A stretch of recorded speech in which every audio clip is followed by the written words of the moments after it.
Everyone. I thought I'd share with you some pictures and some impressions from my recent solidarity mission to Israel. Although I was only on the ground for 56 hours, the sights and the stories will last a lifetime. I traveled under the auspices of the Masorti movement, the conservative movement. We were a group of about 30 rabbis from around the world, from Europe, Canada, America, and Central America, as well as Israel, of course. And we went in order to learn about and bear witness to the atrocities that happened on October 7th, to show our support and to bring back stories from Israelis. Arriving at Ben Gurion Airport, I instantly knew that this was going to be a different kind of trip. You see, when we arrived, the pictures of the hostages that lined the walkway down to the customs. The usual bustling, loud Ben Gurion Airport was in this section absolutely silent as we walked past the names after name after name of signs that said, "Bring them home." As I mentioned, Ben Gurion was very quiet. Usually, this part of the airport has tourists coming and going, but it's absolutely silent. Tourists generally are not going to Israel right now. There's not a lot of infrastructure, but people are going in order to volunteer and to return home. So one of the things that we did when we first arrived was we visited a command center called Achim Leneshek, Brothers in Arms, and its story is really remarkable.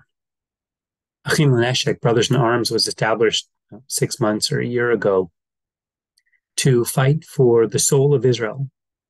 These are the people who were responsible for those incredible democracy protests that happened every Saturday night for months and months on end. Well, when the attack started, they, in an instant, transformed from fighting for the soul of Israel for fighting for her body. The attack took place on a Saturday, so there were no public buses, and soldiers and reservists were immediately called up, and they had no way to get to their bases. So Lulij of Achim Leneshek, they jumped into action, and just using WhatsApp, they started texting to arrange rides.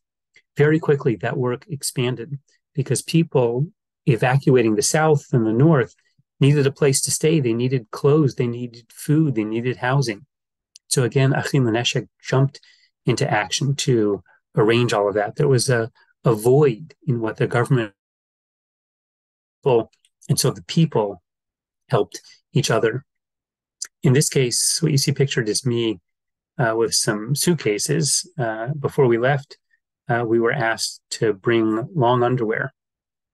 And so I think Bethel bought out all of the long underwear at Costco. I carried a duffel bag. It was 56 pounds worth of long underwear. It was very heavy, and brought it here to drop it off. And of course, the unfortunate implication of long underwear is that in this case, if this is going to soldiers, it means that they'll be fighting for a long time. The expectation is. I also brought cards with me that our kids drew that will go to soldiers. In addition, I brought with me bulletproof vests. Now, these are not going to the army. They're going to a kibbutz who will use them for their civil patrol. It was sort of a I know a person who knows a person kind of story where someone here knew someone in New York that had a warehouse full of these vests, and they met me and my colleague, Rabbi Ellen Wolins-Fields, at JFK, and we schlepped them to Israel. They're very heavy. They were 22 pounds each, so it was not easy bringing them, and we made it through the customs. But again, this is an example of where the government and its bureaucracy were slow to respond. The private sector was very quick to respond, in this case, even supplying security vests.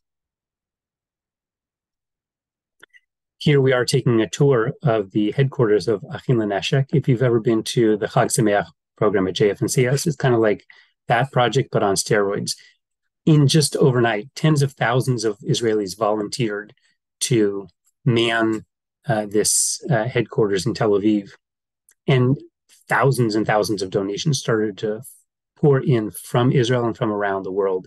In this case, this is a naval commando, former naval commando, who was part of the leadership of Brothers in Arms fighting for democracy and now fighting to support Israelis in need. The signs above us say "Tziud Litinokot," that this is goods for children, for babies. So you see blankets and mattresses and cribs and baby carriages and car seats and on, anything that a family might need, who fled with the clothes in their back. So here's toys for the children. And this is a massive garage, and it's filled.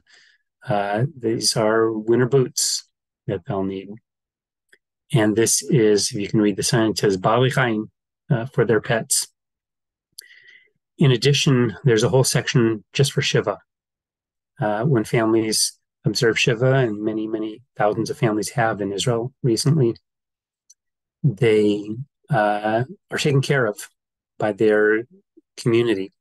Oftentimes people will sit Shiva outside because so many people are coming and apartments are small. And so they'll set up tents and they'll set up plastic chairs and they'll bring food. And so there's a whole section in Achim Leneshek just for Shiva.